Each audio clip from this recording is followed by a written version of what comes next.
이번 영상에서는 중장년층의 식사에 대해서 좀 조언을 드리려고 내용을 좀 간단하게 정리해 봤습니다. 너무 복잡한 내용은 배제하고 적용하기 좋은 내용 위주로, 그러면서도 제일 중요한 내용이라고 생각하는 거를 정리를 좀 했습니다.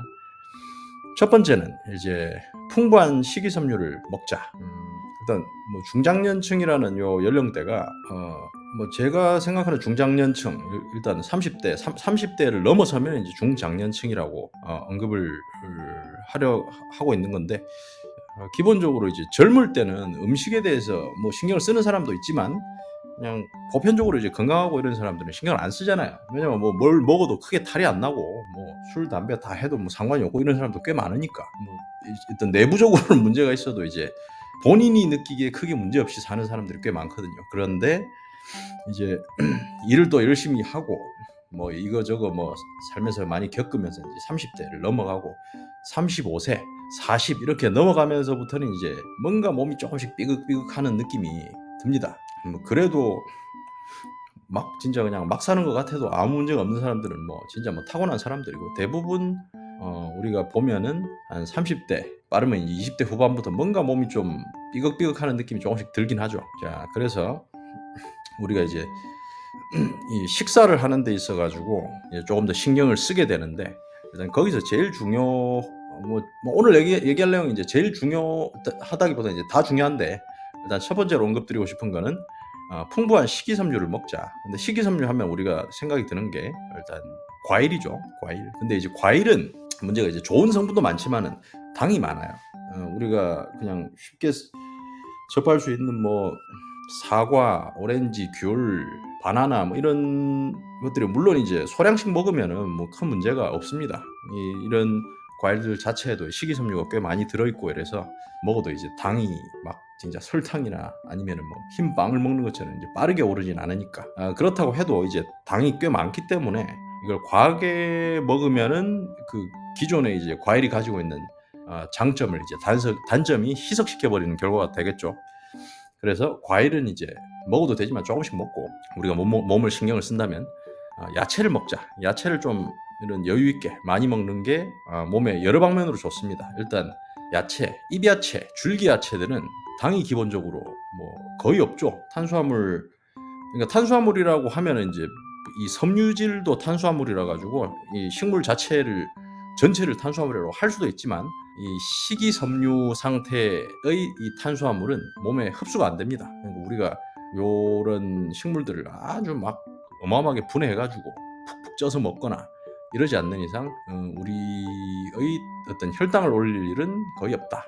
그래서 잎야채, 줄기야채를 다양하게 먹어주는 게 좋습니다. 그러면 이제 식이섬유가 풍부하니까 일단 장의 운동을 계속 자극하고, 또 특히 이제 나이가 들면서 이제 운동이 부족하거나 태생적으로 소화 기능이 좀 떨어지는 분들은 변비라든가 이런 그 배설에 관련된 문제가 많이 생겨요. 그리고 이런 부분에 있어서도 장 운동을 자극하고 또 변 자체를 좀 물렁물렁하게 이렇게 유지를 해주는 기능을 야채들이 가지고 있기 때문에, 야채의 비중을 이 높은 이제 식사를 하면은 여러 방면으로 좋습니다. 그리고 이제 다른 뭐 어떤 안 좋은 성분이 있는, 자극적인 성분이 있는 식자재 재료를 같이 먹었다고 해도 야채들이 이런 성분들의 흡수를 좀 이완시켜주고 보호해주는 작용이 있기 때문에, 이런 뭐 대사를 좀 안정적으로 운영하는 데에도 도움이 많이 되죠. 그래서 야채는 전반적으로 좋다. 그래서 우리가 쉽게 접할 수 있는 뭐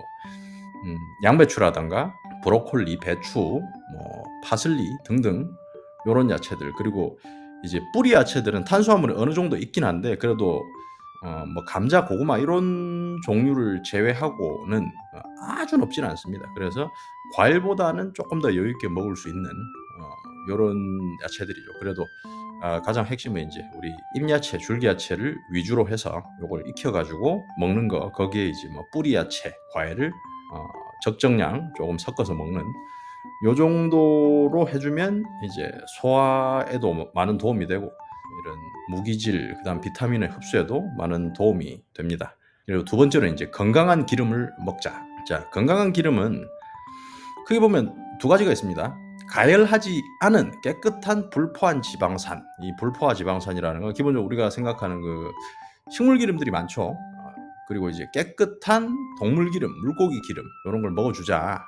그러면 이제 깨끗한 그 가열하지 않은 불포화 지방산이 뭐가 있을까요? 근데 생각을 해보면은 식물 기름들의 대부분은 우리가 뭐 볶아 먹거나 야채를 볶거나 뭐 이런 뭐 튀기거나 이런 용도로 쓰기 때문에 대부분 가열을 합니다. 근데 문제가 불포화 지방산은 대단히 좀 불안한 형태의 입자이기 때문에 가열을 하는 순간 쉽게 부서지면서 이제 산화가 돼요. 그럼 이제 산화가 되면은 요 이런 기름들의 성분이 몸에 이제 염증을 증가시키는 방향으로 이제 작용을 하게 됩니다.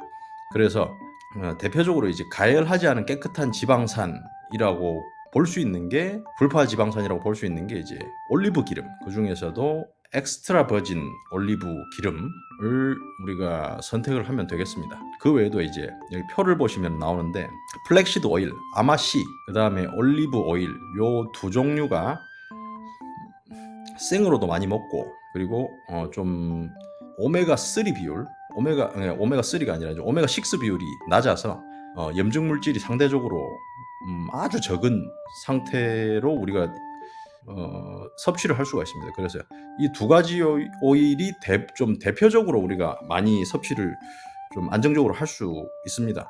그리고 그 다음으로 이제 동물성 기름들인데 동물성 기름들을 여기 딱 보면은 대부분 이제 포화지방의 비율이 높아요. 뭐 포화지방이 나쁘다고 하는 뭐 이론도 연구도 이제 예전에 있었는데 지금은 좀 개선이 많이 되고 있죠. 그러니까 포화지방보다는 더 문제가 되는 게 오메가 6랑 그 불안정화된 그 산화된 이 불포화 지방산이 더 문제다. 이런 성분들의 어떤 섭취가 확 늘어난 그 시기 이후부터 이제 우리가 쉽게 보는 이제 당뇨부터 뭐 암이라든가 이런 대사성 질환들, 만성 질환들이 빠르게 늘어났다. 이렇게 보는 연구들도 이제 속속 나오고 있어서 이런 것들을 종합적으로 고려를 했을 때 이제 동물 기름들, 깨끗한 동물 기름들 그리고 이제 포화지방 비율이 높으면 높을수록 그 가열에 강해요. 가열이 어느 정도 돼도 쉽게 산화가 되지 않는 특성이 있기 때문에 좀 더 안정적인 형태로 그 섭취를 할 수 있다. 그래서 이제 동물성 기름들과 아마씨 기름, 그다음에 올리브 기름 그리고 또 방금 말씀드린 이런 식물성 기름들은 이제 가열을 가능한 한 안 하고 먹는 방향으로 먹으면은 좋습니다. 그러면 이제 이런 기름들은 일단 소화 흡수가 상대적으로 많이 느립니다. 우리가 탄수화물을 섭취하고 설탕을 섭취하고 이래 가지고 이제 에너지로 전환되는 거에 비해서 그러면 당연히 이런 부분에서도 이제 혈당을 올리는 그러니까 혈당을 안정화되는 데 이제 도움이 되겠죠. 이런 그러니까 이 기름들을 막 퍼마시라는 게 아니라 우리가 식사를 하는 데 있어 가지고 요런 좀 안정적인 그 지방들이 포함이 돼 있는 형태로 이제 식사를 할 때 요 어떤 우리 대사를 보호해 주는 역할을 한다. 이 지방들이. 그래서 요 두 개가 이제 잘 섞여 있을 때 우리 식사의 어떤 그 내용 비중이 상대적으로 안정적이면서 이제 혈당도 안정적으로 유지를 해주는 형태로 우리가 식사를 할 수 있게 된다. 요걸 말씀드리고 싶습니다. 자, 그리고 이제 세 번째는 좋은 단백질. 좋은 단백질은 뭐 대표적인 게 이제 고기죠. 고기. 그리고 뭐 또 그러니까 고기라는 거에 이제 동물성 그 조직을 다 언급하는 거기 때문에 물고기, 계란, 알, 뭐 이런 거 다 포함됩니다. 그리고 일단 식물성 단백질이 있는 뭐 견과류나 이제 뭐 콩, 이런 종류도 또 보조적으로 섭취를 할 수가 있죠. 그러니까 사실상 우리가 먹는 음식 중에 좀 맛있는 것들 이런 것들이 거기다가 이제 요거트 젖으로 만든 이제 뭐 무가당 요거트 이런 것도 포함이 되는데 이런 것들 뭐 치즈도 포함이 될 테고 이런 재료들은 다 맛있죠. 그래서 특히 이제 여기 그림을 딱 보시면 생각이 나시겠지만 이거 지방도 엄청 많은 거 아니야 싶은데 지방이 당연히 포함이 되어 있습니다. 우리가 어떤 프로틴 파우더 아니면은 완전히 정제된 형태로 가공된 식품이 아니면은 이런 천연 재료를 가지고 어떤 음식을 먹게 되면 요런 조직에는 지방이 어느 정도 다 포함이 되어 있습니다. 우리가 요걸 한번 볼까요?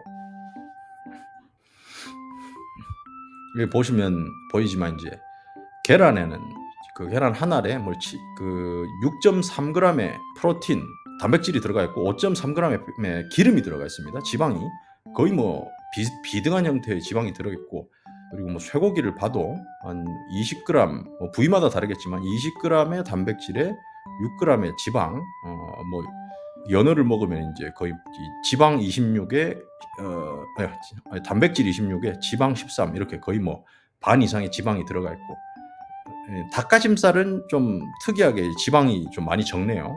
그렇지만 뭐 닭다리나 이런 거 보면 이제 17g, 7.2g의 지방, 거의 그래도 한 뭐 30-40% 이상의 지방이 단백질 대비 이렇게 들어가 있습니다.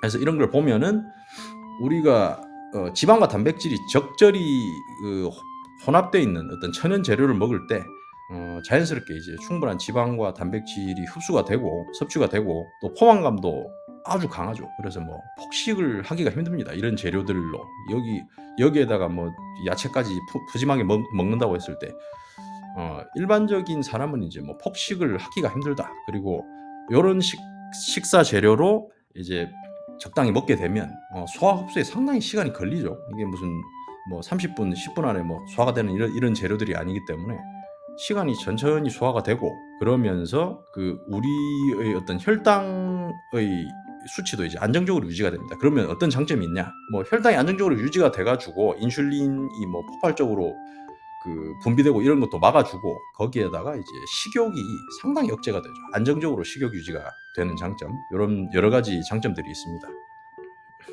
자, 그리고 이제 네 번째로 그 추천드리는 이런 식사 방식은 소식 그리고 간헐적 단식. 그러니까 소식이랑 간헐적 단식의 이제 목적은 아주 간단하게 말씀드리면 이제 세포의 자가 포식을 증진하기 위해서라고 얘기를 할 수가 있습니다. 그러니까 우리가 밥을 안 먹고 식사를 못 하고 뭐 활동을 하고 이러면은 무슨 일이 일어날까요? 지방의 연소가 일어나죠. 지방이 우리 몸에서 타면서 이게 뭐 여러 가지 대사 과정을 거쳐 가지고 결국 세포에 필요한 ATP 형태로 제공이 돼서 우리가 세포가 이제 에너지를 공급을 받습니다. 근데 이제 이건 좀 큰 매크로하다고 할 수 있죠. 그러니까 이게 크게 보고 이제 대사를 볼 때는 이런 현상이 일어나는 건데, 세포 단위로 넘어가면 세포도 아주 유사한 현상이 일어납니다.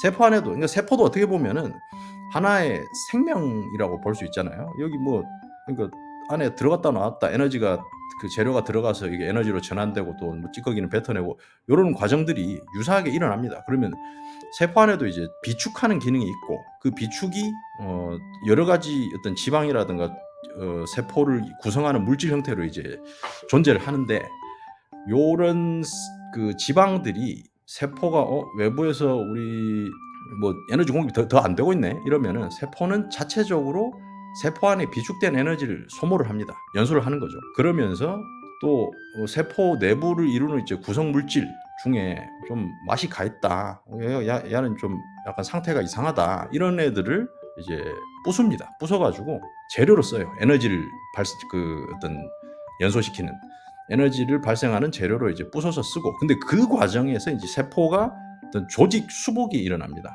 조직이 좀 상태가 안 좋았던 것들이 이제 일부러 부숴가지고 또 부숴가지고 이제 좀 멀쩡한 것들로 바꿔 끼고, 안 좋은 것들은 빼가지고 에너지로 이제 소각시키고, 이런 과정이 일어나면서 세포가 건강하게 된다. 이게 이제 요런 발견을 가지고 이제 노벨상을 받았죠. 그래서 이제 세포의 자가 포식이 촉진된다. 자가 포식이. 실제로 이제 쥐를 가지고 실험을 한 결과를 보면은 그냥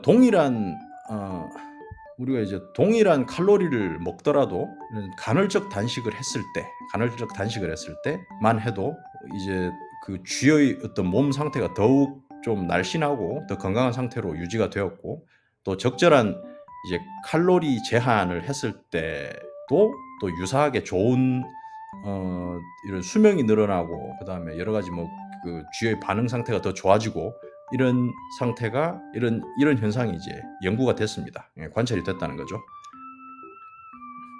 자, 그래서 이제 정리를 하자고 하면은 우리는 이제 나이가 좀 들어가면서 몸이 전반적으로 이제 기초 대사도 조금씩 떨어지고 뭐 몸의 전반적인 기능이 떨어지잖아요. 그러면은 그럴수록 또 음식 조절이, 그러니까 다이어트라는 게 뭐 살을 빼기 위한 다이어트만이 아니라 건강을 위해서 이제 음식을 조절하는 다이어트, 이 관점에서 봤을 때 제일 중요한 것들은 여러 가지 뭐 여러 연구 결과들이 다 기반이 그래도 상당히 있으면서 어떤 좋은 신뢰들도 많은 이런 방향성으로 봤을 때 간헐적 단식 그리고 적절한 소식. 근데 이제 요 두 가지를 하되 전제는 야채 그리고 단백질, 지방이 비중이 상당히 높은 좀 건강한 천연 재료로 이루어진 요런 식사를 꾸준히 했을 때 몸에는 가장 좋더라. 그러니까 간헐적 단식이랑 소식을 한다고 해도 뭐 맨날 그 소식을 하는데 이제 뭐 사탕 2개, 뭐 식빵 2개, 뭐 이런 식으로 먹으면 이제 몸에 필요한 핵심 재료들이 다 빠져 있잖아요. 그러니까 요런 형태의 다이어트는 몸에 장기적으로 또 안 좋은 현상이 있고, 야채, 단백질, 지방 요런 성분들이 몸에 꼭 필요한 거지만 이걸 과하게 계속 먹으면 사람의 몸이란 게 이제 기능이 과하게 쓰면 또 부하가 걸려 가지고 기능이 오히려 떨어지거든요. 그런 부분 때문에라도 또 많이 먹어 주는 건 또 안 좋고, 그래서 여기 말씀드린 이제 간헐적 단식, 소식 그리고 야채, 단백질, 지방 요 원칙을 가지고 이제 식단을 구성하면은 좀 더 건강하면서 장기적으로 좀 유지할 수 있는, 왜냐면 요런 식단을 하게 되면 식욕 관리도 좀 더 편해지니까 뭐 혈당도 좀 더 안정적으로 유지를 할 수가 있고요. 요런 관점에서 식사를 하시는데 좀 적용을 해 보면 좋겠습니다.